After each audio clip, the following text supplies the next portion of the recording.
Günde Təbriz qardaşımın işığına yığışdı.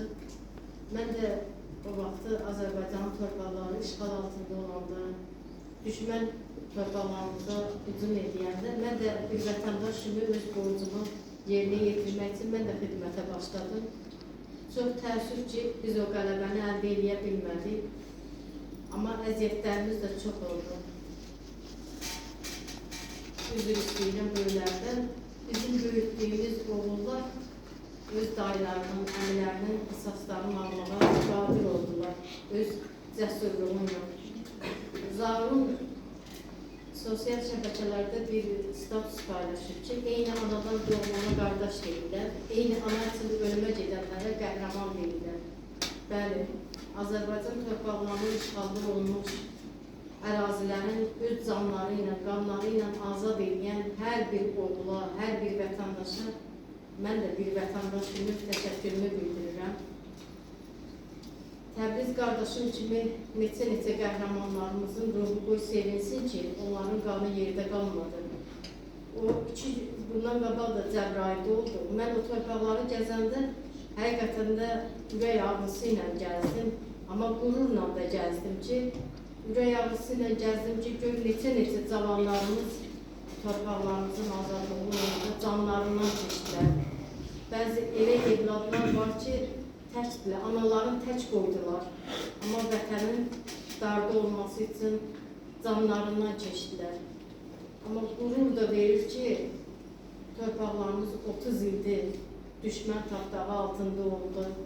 Nə cür əzablar çəkdilər vətəndaşlarımız. Onların hamısının qisasını aldılar.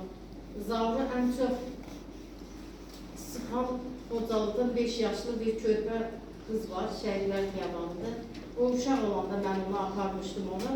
Onun yadında necə qalmışdısa da, o böyüyəndə gedib o məzardan üzr istəyir ki, mənim körpə qızım, məni bağışla ki, hələ sənin qisasını ala bilməmişəm. Məni kimi neçə əmilər, dayılar gözləyir ki, sənin qisasını alsınlar.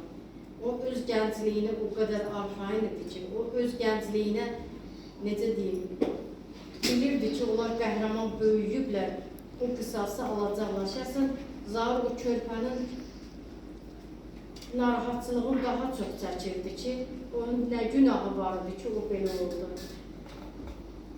Nə deyim, qoy həqiqətən də belə təcrübələri keçirmək bizim gənclərə çox vacibdir ki, qoy onlar tanısınlar ki, Təbriz kimi oğulları, Rəşad kimi oğulları, Zaur kimi oğulları qoy tanısınlar və demirəm ki, onlar da şəhid olsunlar. Deyirəm ki, onlar da təhsili ilə Azərbaycan xalqına gözəl nailiyyətlər əldə eləsinlər, gözəl günlər qismət eləsinlər. Mən də böyüyən gənclərimizə xoşbəxtlik arzulayıram.